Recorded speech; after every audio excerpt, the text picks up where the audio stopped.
How are you all? We'll see. We will see. Number one, going beyond number one, what is all that going to take? Well, I think these days are about stepping back from who we are and where we are and what we're doing and get another look at who we are and where we are and what we're doing. And so, to begin that, the first question I propose this morning is, how do you see the world? How do you see the world? Because we all have a worldview. You've got a worldview, I've got a worldview. And the way we see the world determines the way we live our lives. The way we see the world determines the way we live our lives. And the great danger is that we get caught up in the trap of believing that the whole world is like the city we live in. And of course it is not. The temptation is to fall into the trap of believing the whole world is like the street we live on. And of course it is not. How do you see the world? What's your worldview?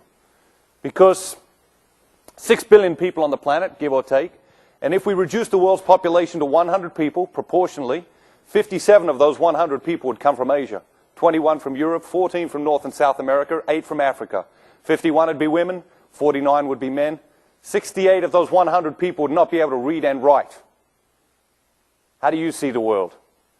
68% of the world's population still can't read and write. 6 of those 100 people would own and control almost 50% of the world's wealth. All of those 6 people would be US citizens. One of those 100 people would have just been born. One of those 100 people would be just about to die. And only one of those 100 people would have been to college. How do you see the world? Maybe in your world, everyone goes to college. But on planet Earth, 1 in 100 people have a college experience. 1/3 of the world's population is dying from lack of bread. We've got 2 billion people on the planet hungry still just for bread. 1/3 of the world's population dying from lack of bread. 1/3 of the world's population dying from lack of justice. And 1/3 of the world's population dying from overeating. How do you see the world? Because the way we see the world determines the way we live our lives. And the danger is that we do get caught up in our own little reality. And from time to time we need to step back from that, get another look at who we are, and where we are, and what we're doing, and what we're here for, to give it a little bit of perspective. And I think that's what your leaders had in mind when they put together these days for you here.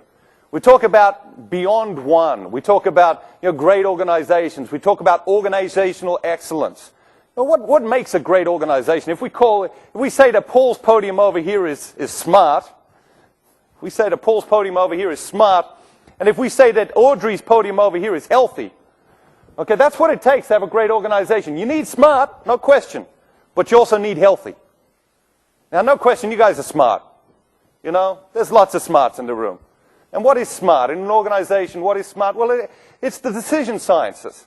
It's marketing. It's strategy. It's those sorts of things. You guys are smart. No question. No question. And part of what these days are about is getting smarter, is working out how you really hone the disciplines that surround, those decision-making processes. But the other part of that is healthy. And what makes a healthy organization? Well, a healthy organization would be one where there's, minimal politics, high morale, those sorts of things. But the other thing that makes a healthy organization is healthy people. It's healthy people. Our philosophy at Beresford is that you can't, as an organization, become the best version of yourself. Procter & Gamble can't become the best version of itself unless you as individuals are striving to become better versions of yourself every single day.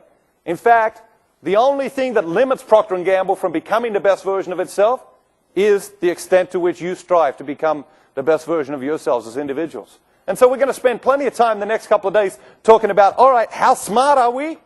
And how can we get smarter? And we're going to spend plenty of time the next couple of days talking about, all right, how healthy are we as an organization? And how can we get healthier as an organization? But part of that, and part of what we're going to talk about here in these next couple of days is, how do we get healthier as individuals? How do we get healthier as individuals? Because when you get healthier as an individual, Procter & Gamble gets healthier as an organization. Yes or yes? Yeah. When you get healthier as an individual, Procter & Gamble becomes healthier as an organization. And that's powerful. That's your greatest competitive advantage. Lots of companies got smart people. Yes or yes? Lots of companies have got smart people. The real problem companies have is organizing smart people in a healthy way. That's the problem that companies have. Easy to go out and hire a lot of smart people. You see it on baseball teams, on football teams all the time. They hire all sorts of talented people, but they can't organize them as a team. They can't get them to organize in a way that is healthy for the individual, for the team, and for the organization. And so 3 questions to get us started this morning. Question number 1, what do you want? What do you want from life? What do you want for yourself? What is it that you yearn for? What are you chasing? What do you want? Well, you want to be happy. Yes or yes? Yeah, you want to be happy. You want to be happy. I want to be happy. Your friends want to be happy. Your colleagues want to be happy. Your spouse wants to be happy. Your kids want to be, everyone wants to be happy. You know, and our modern culture makes out that this happiness is constantly outside of our reach. We keep reaching for it, but we can't quite grasp it. And that, of course, is a lie. It's one of the great lies of our modern culture. There are 4 aspects of the human person: physical, emotional, intellectual, and spiritual. Now, physically, if you exercise regularly, and you eat the right sorts of food, and you sleep regularly, how do you feel? Yeah, I got to tell you, it doesn't sound like you have too much experience with that. But physically, if you exercise regularly, and you eat the right sorts of food, and you sleep regularly, you feel great. Yes or yes? Yeah, you feel more fully alive, you're healthier, you're happier, you feel better about yourself, you feel better about life, and you have a richer, more abundant experience of life. If you exercise regularly, eat the right sorts of food, and sleep regularly. Pretty simple stuff. Emotionally, we all know the happiest people on the planet are the people with great relationships, dynamic relationships. And when we give focus and priority to the most important relationships in our life, what happens? We switch the focus off ourselves and onto another.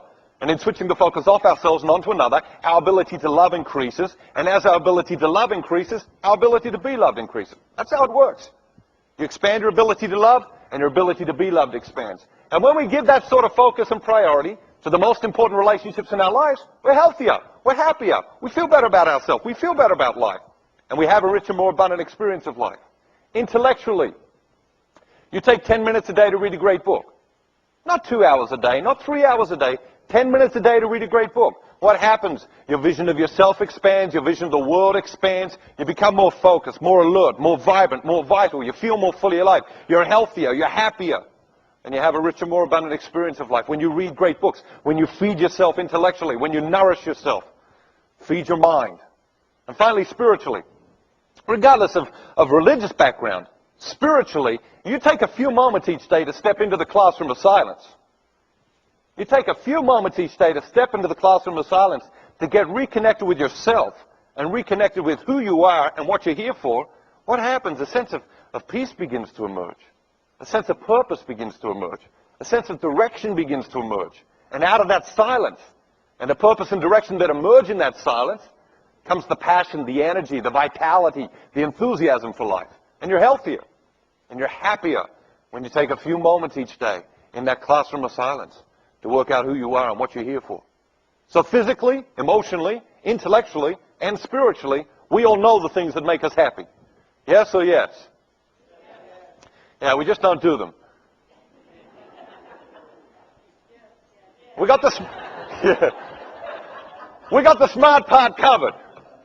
We got the smart part covered. We know the stuff. We just don't do the stuff, which is not that healthy. Not that healthy. Physically, emotionally, intellectually, spiritually, we know the things that make us happy. We just don't do them. Why? Mostly because we're too busy. Don't exercise regularly. Why? Too busy. Don't eat the right sorts of food. Why? Well, they take too long to prepare. It's too easy to go through the drive-thru, and we're too busy. You know, don't sleep regularly, do you? No. Why? Because your to-do list just gets longer and longer and longer and longer. You never get caught up. You just get more and more behind every day. Seriously. Think about it. When was the last time you sat down and you said to yourself, I'm caught up now. What am I going to do today? I'm all caught up. Oh, you don't get caught up. So what are you doing the 45 minutes before you go to bed each night? You rush around doing 45 things, telling yourself, I can just get these 45 things done before I go to bed. I'll be ready for tomorrow. You get to bed, you're all wound up. You can't sleep. You wake up the next morning, you're still tired. You didn't get enough rest. No, we don't sleep regularly. Why? We're too busy. We're too busy. Emotionally, we all know the happiest people are the people with dynamic relationships, and relationships thrive under one condition: carefree timelessness. You gift any relationship in your life with carefree timelessness, it will thrive. It doesn't matter if it was with a husband, a wife, a child, a friend, a colleague, an employee, or a customer, you gift any relationship in your life with carefree timelessness, it'll blossom. It'll bloom. Nothing is surer.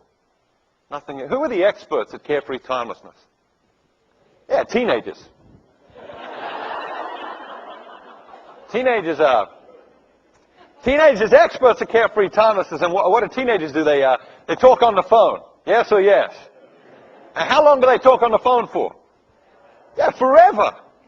So Johnny's on the phone for 4 hours.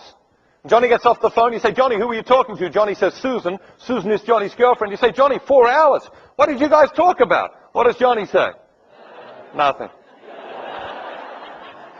Carefree timelessness. That's the reason young people fall in love so easily.